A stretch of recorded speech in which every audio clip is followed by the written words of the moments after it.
लक्ष्मी हमारे घर में प्रवेश करती है।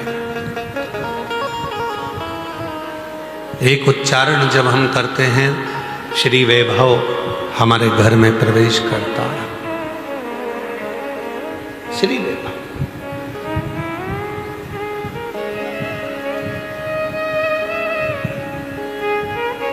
केवल कथा नहीं सुन के आई, शिव पर भरोसा कर कर आई, विश्वास कर कर आई।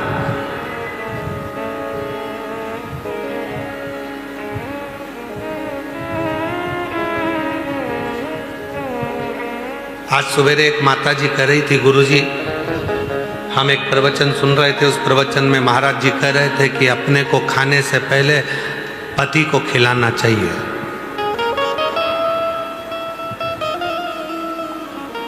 तो हमने कहा महाराज जी ने क्या क्या खिलाने का बोला? तो कहा भोजन अपन करो, उससे पहले पति को कराओ। तो हमने कहा ये तो सत्य है, उसमें क्या दिक्कत, उसमें क्या तकलीफ है?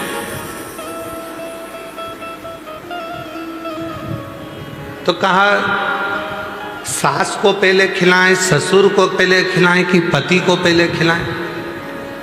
तो हमने कहा सबसे पहले घर में सास भी भोजन नहीं करेगी, सबसे पहले घर का जो बुजुर्ग ससुर होता है, बूढ़ा बाप होता है, सबसे पहले भोजन उसको दीजिए। फिर आप अपनी सास को भी भोजन दोगी ना, तो सास मना कर देगी, मुझे नहीं, पहले मेरे छोरे को लगा, बेटे को लगा, फिर मैं भोजन कर लूँगी। वो खुद कर।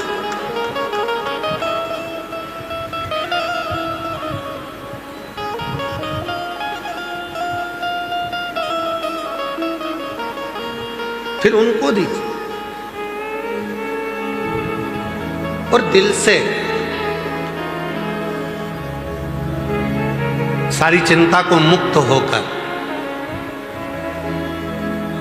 पहले भी कहा आज फिर कहते हैं, शिव महापुराण की कथा पंडाल में सुनने के लिए उस दिन जाना जिस दिन तुम्हारे अंदर शंकर जी के प्रति विश्वास हो जाए। विश्वास तो जाओ, वरना मत जाओ। टाइम बर्बाद तो बिल्कुल मत करो।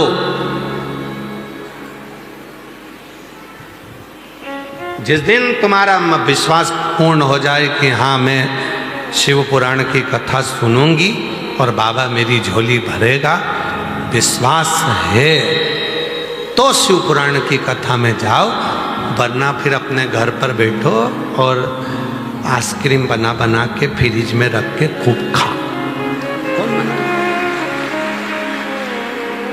टाइम बर्बाद मत करो। सब जा रहे हैं तो हम भी जाएंगे? नहीं नहीं नहीं, बिल्कुल मत आओ। विश्वास है मैं जाऊंगी, एक लोटा जल कंकर शंकर की भूमि पर चढ़ाऊंगी, 5 कंकर बीन कर मैं पूजन करूंगी, शिव जी को नमन करूंगी, 108 बार श्री शिवाय नमस्तुभ्यम बोलूंगी और 5 दिन की शिव पुराण की कथा सुनकर आऊंगी। मेरा बाबा जो मैं मांगूंगी वो मुझे देगा। तब समझो कि बाबा ने कृपा करना प्रारंभ कर दिया। क्यों समय बर्बाद करना?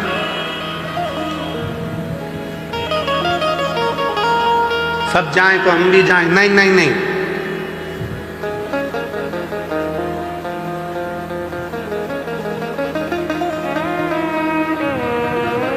लाखों की संख्या में आप लोग पहुंचते हो, टेंशन हमको हो जाता है।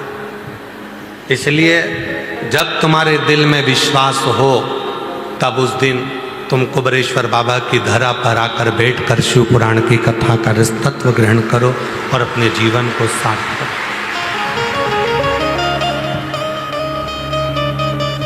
श्री शिवाय नमस्तुभ्यं, श्री शिवाय नमस्तुभ्यं, श्री शिवाय नमस्तुभ्यं, श्री शिवाय नमस्तुभ्यं। में आकर बैठ गए, फिर भरोसा पूर्ण होना चाहिए। अपूर्ण नहीं। मेरे शंकर भगवान को एक चावल का दाना चढ़ता है, वो भी पूरा की पूरा आखा। शिव जी को एक बेलपत्र चढ़ती है, वो भी आखी। आदि भी चढ़ाओगे तो भी वो पूर्ण मानता है।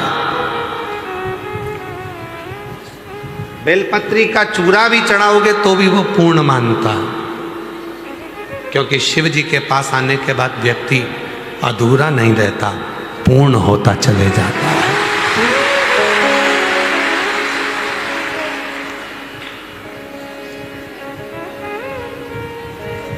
शंकर जी का दर्शन करा है आप लोगों ने? अरे बोलो तो, कभी फोटो देखा है शिव जी का?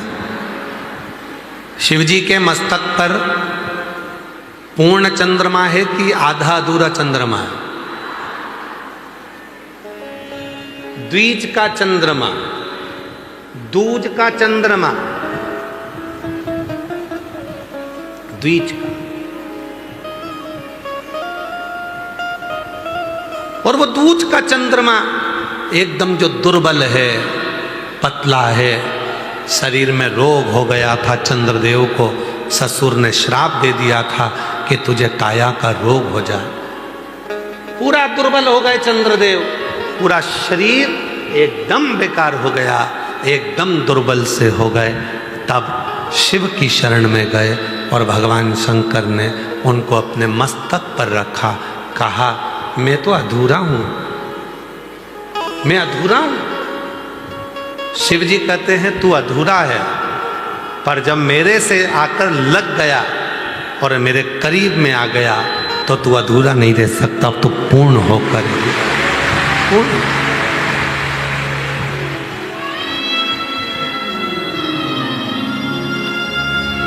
हम कितने भी अपूर्ण हों, हम कितने भी अधूरे हों, हमारा शरीर बेकार हो गया, कहीं रोग हो गया, कहीं बीमारी हो गई, कहीं धन क्षीण हो गया, कोई पैसा लेकर चले गया, कोई धन लेकर चले गया, कोई प्रॉपर्टी लेकर चले गया, कोई कुछ लेकर चले गया। हम कितने भी अधूरे हों, पर शिव के जितने करीब आएंगे उतने पूर्ण होते चले जाएंगे, उतने।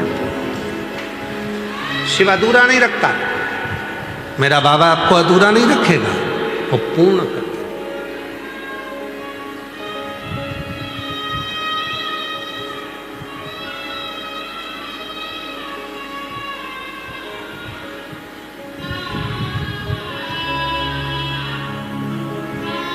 यहां कोई अधूरा नहीं है। आप आए, आकर बैठे और आपको शीतलता महसूस होने लगी।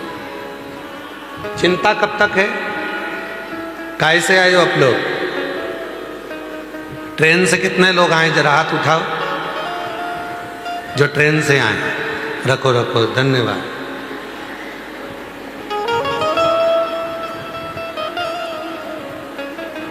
हमारे सीहोर के रेल विभाग को, मध्य प्रदेश के रेल विभाग को हम बहुत बहुत साधुवाद देते हैं, जिन्होंने गुरु पूर्णिमा के इस अवसर पर 24 तारीख से लेकर 30 तारीख तक, जिस दिन आप अपने घर जाओगे उस दिन तक रेल विभाग ने, रेल मंत्रालय ने 10 ट्रेनों के स्टॉपेज और सीहोर में कर दिए।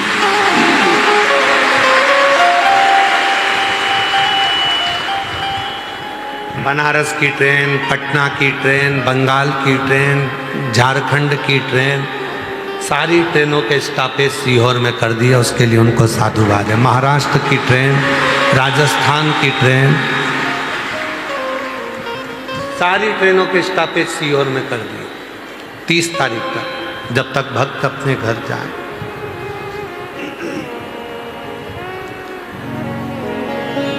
अब ट्रेन में बैठते हो, जब तक ट्रेन नहीं आती, जब तक ट्रेन नहीं आती तब तक चिंता रहती है, कब आएगी,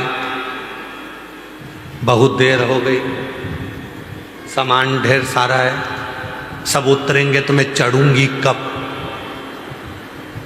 चिंता में पानी की खाली बोतल लेके बार बार नल में से भर रही है।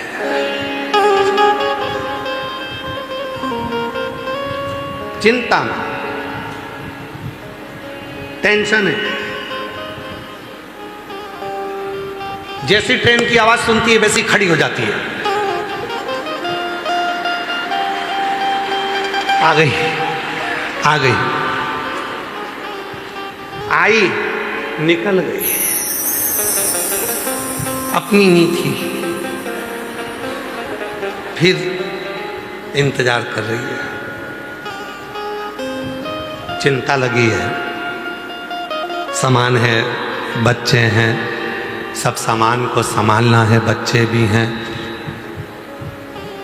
और मान लो ट्रेन नहीं आई तब तक चिंता थी, पानी भर लिया, बच्चों को संभाल लिया, अटैची रख ली, सब कुछ करा, और टेंशन टेंशन, कहाँ रखूंगी, जगह मिलेगी कि नहीं मिलेगी, सीट मिलेगी कि नहीं मिलेगी, क्या करूंगी। और ट्रेन आई और ट्रेन में तुम जाकर अंदर बैठ गए, सामान रख लिया, उसके बाद टेंशन है क्या? जम के बोलो जरा। अब तो अपनी सीट संभाल के, खिड़की पे हाथ रख के, केला छील के, और छोरा छोरी को भी मूंगफली दे दी, खा। अब अपने को क्या टेंशन है क्या? जम के बोलो जरा। नहीं, टेंशन कब तक था? जब तक ट्रेन में नहीं बैठी तब तक टेंशन था, सामान ज़्यादा है, बैठूंगी कहाँ, सीट कैसे मिलेगी, बच्चे साथ में, क्या करूं, पानी की बोतल भी भरी, खाने का भी रखा। कब तक चिंता थी? जब तक ट्रेन में नहीं बैठी थी। और जैसे ही ट्रेन में बैठ गई सारी चिंता मिट गई, अब टेंशन में नहीं है, अब तो पाँव पसार के मोबाइल चला रही है, एकदम फ्री हो गया, टेंशन फ्री, एकदम चिंता फ्री। कब तक चिंता थी? जब तक ट्रेन में नहीं बैठी थी तब तक चिंता थी। उसी तरह शिव पुराण की कथा कहती है, संसार के मनुष्य टेंशन में तब तक हैं जब तक वो शिव पुराण की कथा में नहीं बैठे। जो बैठ गए चिंता समाप्त हो, चिंता समाप्त, टेंशन समाप्त।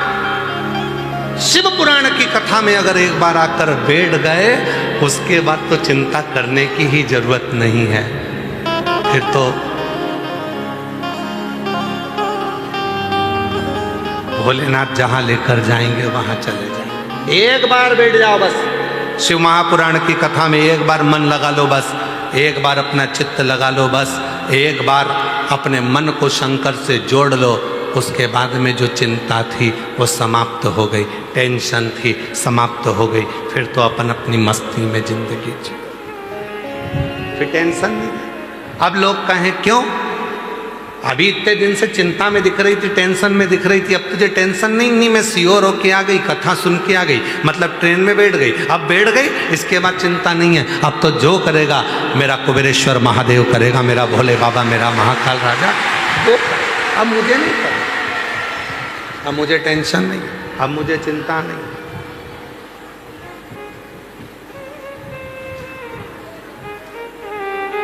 निकले वो एक लाइन, अब सौंप दिया इस जीवन का, अब सौंप दिया इस जीवन का, सब भार तुम्हारे हाथों में। अब सौंप दिया इस जीवन का, सब भार तुम्हारे हाथों में।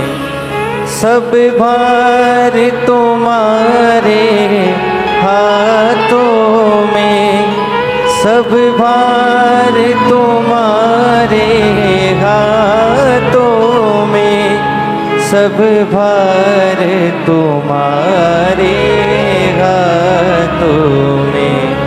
अब सौंप दिया इस जीवन का, सब भार तुम्हारे हाथों में। ट्रेन में टेंशन नहीं है।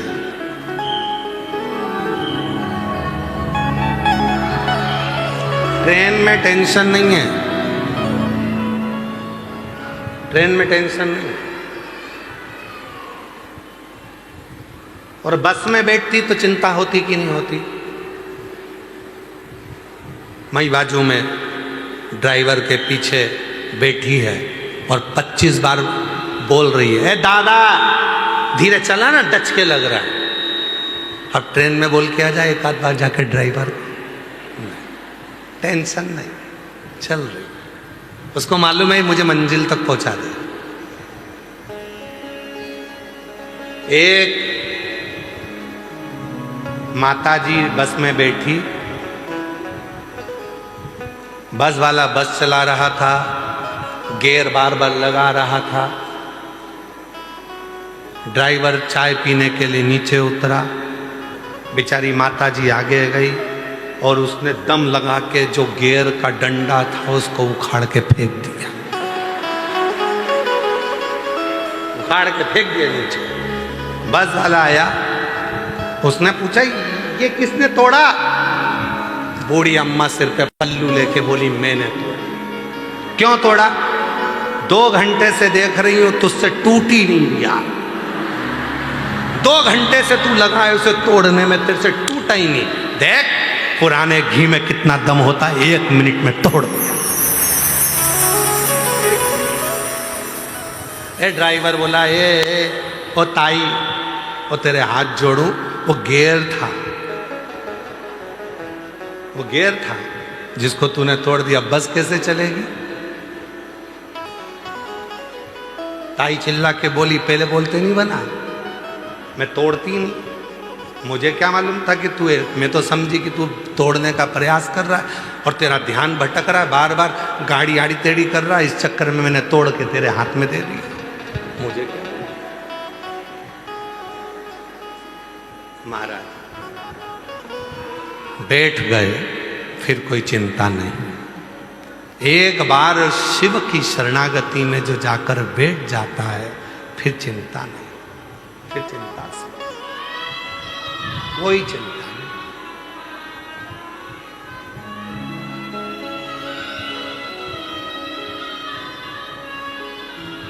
बैठो।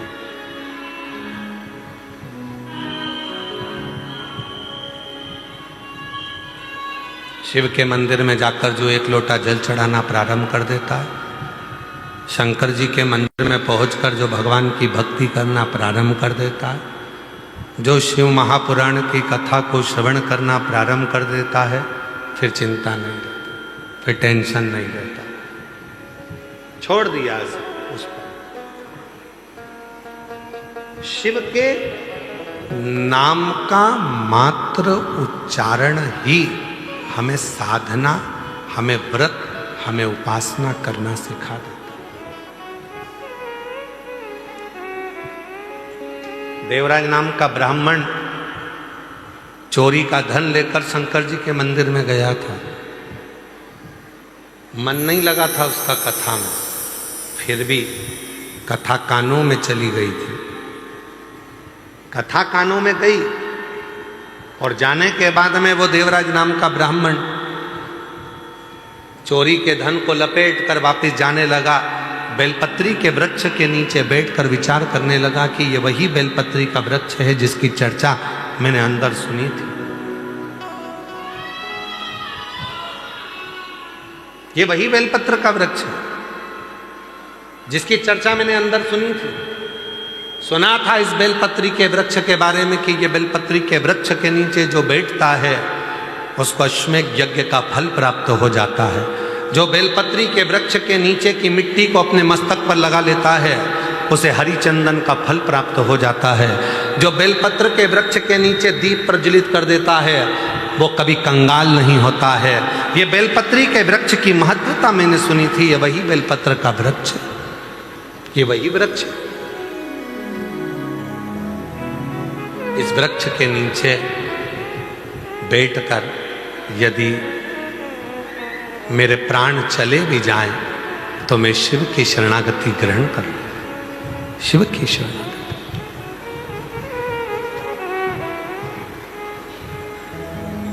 मन में भाव आ गया। और आपको कथा में क्या कहा था? सती माता शिवजी के साथ कथा सुनने के लिए गई और सती माता के मन में आ गया था कि ये शरीर अगर जलकर भस्म हो जाए तो अच्छा। सती माता का शरीर जल गया था। शिव जी ने विचार करा था कि राम जी का दर्शन हो जाए तो राम जी का दर्शन हो गया था।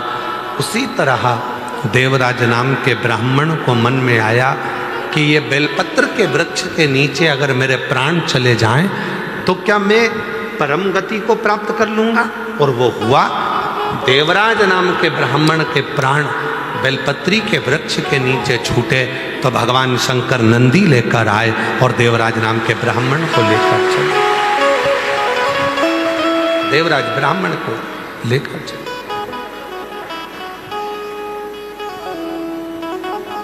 और जो जैसी भावना लाया वो वैसा नहीं खाली उसे लौटाया, वो मन ही मन हर्षाया, और कर दिया माला माल काशी वाले ने लुटा दिया भंडार काशी वाले ने, ओ लुटा दिया भंडार काशी वाले ने, कर दिया माला माल काशी वाले ने। जिस भावना से, जिस भाव से हम आते हैं, जिस भाव से हम कथा श्रवण करते हैं,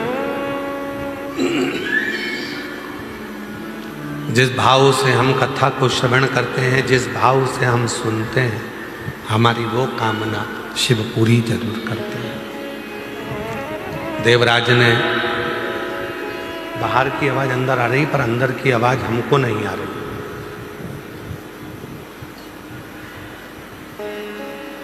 देवराज ने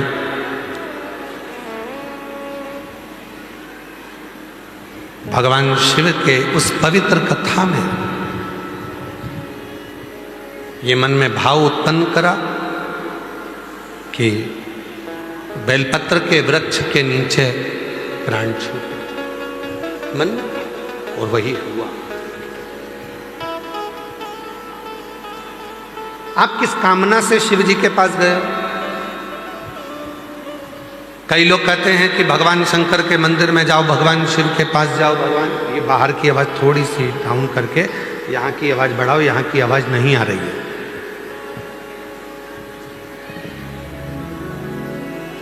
आप किस कामना से भगवान शिव के मंदिर गए हो, भगवान शंकर के मंदिर गए हो? शिव पुराण की कथा कहती है, भगवान शंकर का चरित्र कहता है कि शिव के मंदिर में जाकर भगवान शंकर को कुछ कहने की जरूरत ही नहीं पड़ती है। बस आप जो लोटा भरकर जल लेकर गए हो अपने घर से, वो जल जब आपने देवाधिदेव महादेव को समर्पित करा है, वो जल चढ़ते से ही, जल समर्पित करते से ही भगवान देवाधिदेव महादेव आपके मन की दशा को जान जाते हैं और कार्य पूर्ण करने लगते हैं। बेटा,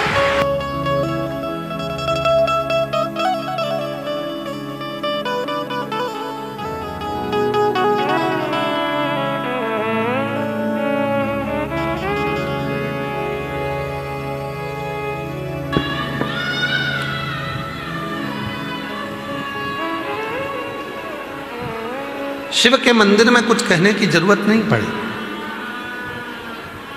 अपने घर से जब एक लोटा जल लेकर आप गए, एक लोटा जल लेकर जब महादेव के मंदिर में पहुंचे, वो एक लोटा जल नहीं है, वो आपने घर की पूरी दशा को भगवान शिव से जाकर कह देता है वो जल, और हमारा धीरे धीरे धीरे धीरे करते हुए हमारा कल बदल जाता है, हमारा समय बदल जाता है।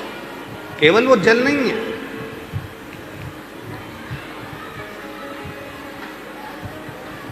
शिव से अपने मन की बात, भगवान शंकर से अपने हृदय की बात, शिव से अपने मन का भाव जब हम कहेंगे वो स्वीकार करेगा। स्वीकार। क्या तरीका है कहने का? माइक लगा के चिल्ला के कहोगे भोलेनाथ जी हम तुमसे बहुत प्रेम करते हैं?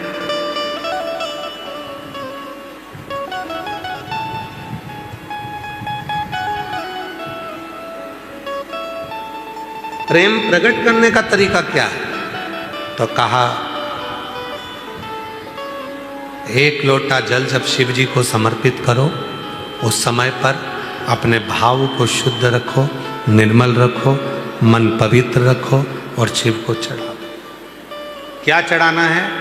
तो कहा जल, उस जल के साथ में चढ़ाना है अपना निर्मल भाव, निर्मल चित्त, निर्मल मन, शिव को समर्पित करना है वो भाव।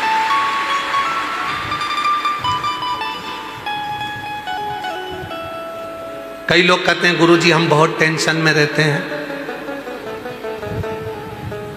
हमारा कोई भी काम बिना अटके तो होता ही नहीं है, बिना अड़चन के तो हमारा कोई कार्य होता ही नहीं है, कुछ ना कुछ अड़चन जरूर आती है मेरे काम में। हम उनसे निवेदन करते हैं तुम अकेले ऐसे पैदा नहीं हुए हो कि तुम्हारे काम में अड़चन आती है। पृथ्वी पर जन्म लिया है तो हर व्यक्ति के काम में अड़चन आती है। भगवान राम जी को देखो, उनके भी काम में अड़चन आई थी। राजा राम बनने वाले थे और 14 वर्ष के लिए वन चले गए।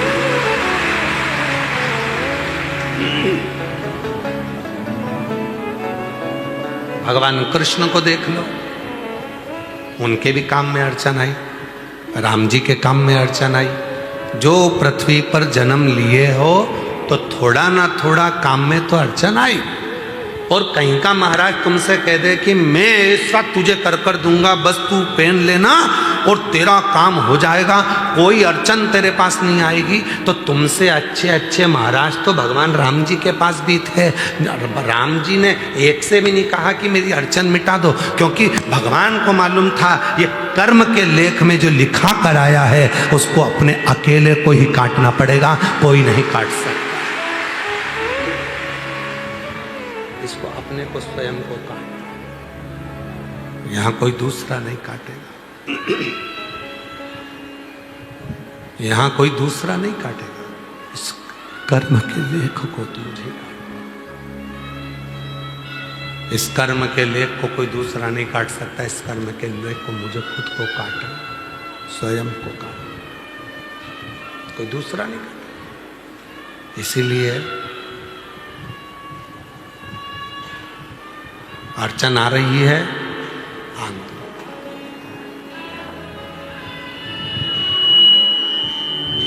कई लोग कहते हैं उसने मेरा बुरा कर दिया, करने। कई लोग कहते हैं वो मेरे को गाली देता है, देन। कई लोग कहते हैं वो मेरा बुरा चाहता है, चाहने दो। तुम्हें तुम्हारे महादेव पर भरोसा नहीं है क्या? वो एक लाइन पहले बच्चे लोग सीढ़ियों पे बैठ के एक रील बना के कहते तुझे मुझ पे भरोसा नहीं क्या? वही ऐसा एक रील बनाई थी ना, सुनी थी तुम लोगों ने? क्यों मालेगांव वालों, सुनी थी? तुझे मुझ पे भरोसा नहीं क्या, ऐसी रील बनाई थी पहले किसी ने, तुझे मुझ पे भरोसा नहीं क्या। उसी तरह महादेव कहते हैं दुनिया तुझे गाली दे, अपशब्द कहे, ताने दे, आड़ा टेढ़ा बोले, बुरा बोले, आड़ा टेढ़ा बोले, चाहे गाली दे, चाहे अपशब्द कहे, चाहे दुनिया के लोग कितना भी तुझे आड़ा टेढ़ा कहें, तो चिंता मत करना, मुझ पर भरोसा करना, तेरा एक लोटा जल खाली नहीं जाने, खाली नहीं। जैसे आपसे कहा था शिव जी के मंदिर में जल चढ़ाने जाओ तो लोटे को खाली लेकर नहीं आना चाहिए, बोला था कि नहीं बोला था? खाली लेकर नहीं आना है। शंकर जी के मंदिर में जल चढ़ाने के बाद वहीं का जल 2 बूंद उसमें लेकर आओ, उस जल का आचमन करो, अपने घर में प्रोक्षण करो। क्यों? क्योंकि हम हरिद्वार नहीं जा सकते, हम बार बार काशी नहीं जा सकते, हम बार बार मथुरा वृंदावन नहीं जा सकते, हम बार बार अयोध्या नहीं जा सकते, हम बार बार ओमकारेश्वर नहीं जा सकते, हम बार बार उज्जैनी अवंतिकापुरी नहीं जा सकते, हम बार बार मानसरोवर नहीं जा सकते, हम बार बार कैलाश की यात्रा नहीं कर सकते, हम बार बार बद्री केदार नहीं जा सकते, हम बार बार पशुपतिनाथ नहीं जा सकते। तो क्या हुआ? हम कहीं नहीं जा सकते, पर अपने घर के पास के शंकर के मंदिर तो जा सकते हैं। जब हम मंदिर में जल चढ़ाएंगे, वो जल जब चढ़कर आएगा तो जितनी संसार की नदियां हैं, जितनी पवित्र नदियां हैं, जितने कुंड हैं, जितनी बावड़ी है, जितने सरोवर हैं, जैसे ही शिव पर जल चढ़ा वो सारा जल पवित्र नदियों का जल बन जाएगा और वो जल हम लेकर आएंगे। तो हमें रोज काशी, अवंतिकापुरी, उज्जैनी, ओमकारेश्वर, हरिद्वार, प्रयाग सबके स्नान का फल 1 सेकंड में मिल जाएगा। शंकर के चढ़े हुए जल को लिया, अपने ऊपर प्रोक्षण किया, बस तुमने हरिद्वार, प्रयाग, काशी, अयोध्या, सरयू, गंगा, यमुना, कावेरी, मंदाकिनी सब 1 सेकंड में नहा ली। 1 सेकंड में।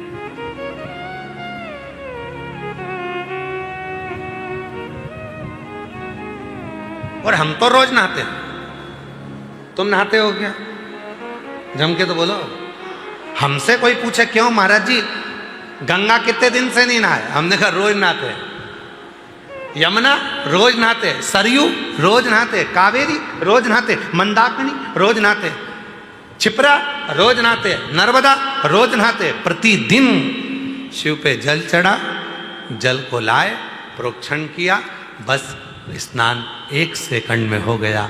गंगा, यमुना, सरयू, सरस्वती, कावेरी, मंदाकिनी सब एक।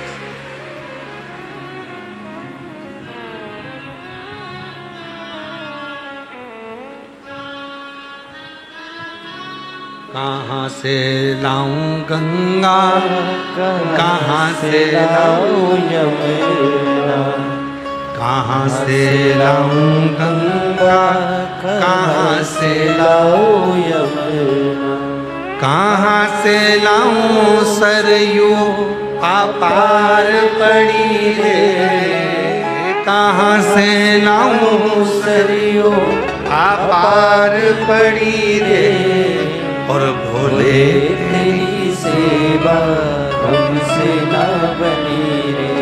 कहाँ गंगा जाऊंगा, कहाँ यमुना जाऊंगा, कहाँ कावेरी जाऊंगा, कहाँ सरयू जाऊंगा। इससे अच्छा है अपने मटके का 1 लोटा जल भरकर शंकर के मंदिर जाऊंगा, जल चढ़ाऊंगा, उसी जल को आचमन करूंगा, प्रोक्षण करूंगा, सारा जल मुझे वहीं की वहीं प्राप्त हो जाएगा। सारा जल मुझे कहीं नहीं जाए।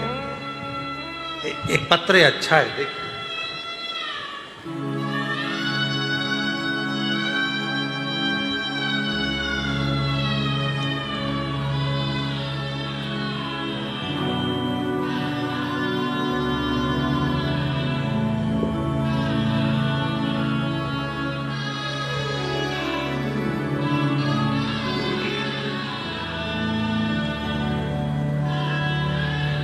एक लोटा जल की महिमा का क्या बखान करूं।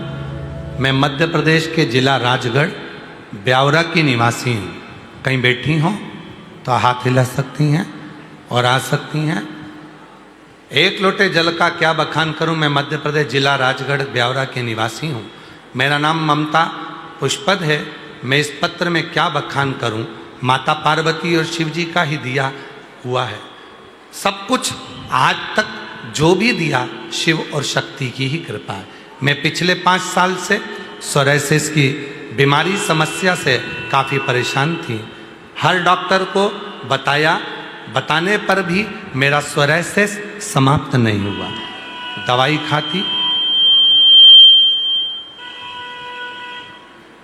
खाती वो सोरायसिस की बीमारी ठीक नहीं हुई।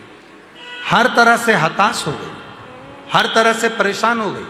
तब डॉक्टरों का इलाज कराते कराते सब हताश होने के बाद में मेरे बेटे ने कहा, माँ वो इंदौर में रहता है। मेरे बेटे ने कहा सीहोर में, मैं सीहोर के पास रहता हूँ, इंदौर से 150 किलोमीटर है। वहाँ सीहोर वाला बाबा रहता है जो शिव पुराण की कथा करता है। तो कथा सुन। मैंने कथा सुनना प्रारंभ करी, बाबा पर भरोसा करना प्रारंभ करा। 3 साल से यहाँ कावड़ यात्रा में आ रही हूँ। कावड़ का जल सीवन नदी का भर कर लेकर आती हूँ, आपके साथ पैदल पैदल चलती हूँ, बाबा का नाम लेते लेते भजन करती चलती हूँ, और वो जल भगवान शंकर को चढ़ाकर उसी जल को लेकर जाती हूँ। 3 दिन तक अपने ऊपर प्रोक्षण करती हूँ, एक दवाई की जरूरत नहीं पड़ी, मेरा पूरा सोरायसिस ठीक हो गया। मैं बाबा को प्रणाम करने के लिए, मेरा सोरायसिस पूरा समाप्त हो गया। आज मैं बाबा को नमन करने के लिए आई हूँ। जो दिया मेरे बाबा ने दिया। गुरुदेव शिव शिव है। एक पत्र और देखिए, बड़ा सुंदर। मेरा नाम अनीता यादव है, पत्नी श्री राम कुमार यादव। मैं जिला हरिद्वार उत्तराखंड की रुड़की लढोरा की निवासी हूँ। कहीं बैठी हों तो हाथ हिला सकती हैं, आ सकती हैं। मेरा नाम अनीता यादव, पत्नी श्री राम कुमार यादव, जिला हरिद्वार उत्तराखंड रुड़की से आई हूँ। मेरा एक बेटी, 2 बेटे हैं। बेटी की शादी हो गई। बेटे काफ़ी दिनों से सरकारी नौकरी के लिए प्रयास कर रहे थे, कभी 1 नंबर से कभी 2 नंबर से रह जाते थे। 2022 में आपकी पहली बार कथा सुनी टीवी पर, तब से विश्वास जाग गया। पशुपतिनाथ का व्रत किया, अपने दोनों बेटों को लेकर कुबरेश्वर धाम आ गई। बाबा का यहाँ पर दर्शन किया, कंकर शंकर पूजन करी, और बेटों से कहा, सीहोर वाला बाबा कहता है कि सावन के महीने की शिवरात्रि पर पार्थिव शिवलिंग का पूजन करो ऑनलाइन। बाबा के साथ में बैठकर हमने दोनों बेटों ने पूजन करा, और उसके बाद हम कावड़ भरने सीहोर आ गए। बाबा की ऐसी कृपा हो गई गुरुदेव, बाबा की कृपा से छोटा बेटा रेलवे में लग गया, और दूसरा बेटा, बड़ा बेटा सरकारी अध्यापक के पद पर लग गया। एक बेटा मेरा रेलवे में सिलेक्ट हो गया, दूसरा सरकारी अध्यापक के पद पर सिलेक्ट हो गया। मैं बाबा को नमन करने के लिए आई हूँ। मेरे बाबा ने मेरे दोनों बेटों को गवर्नमेंट नौकरी दे दी। बाबा शिव शिव है। हम नहीं जानते प्रदोष की कावड़ में ऐसा क्या रहता है, पर जो बेटा बेटी उसको दिल से भरते हैं, बाबा उनको झोली भर कर देता जब। शिव है, शंकर है, करुणा सागर।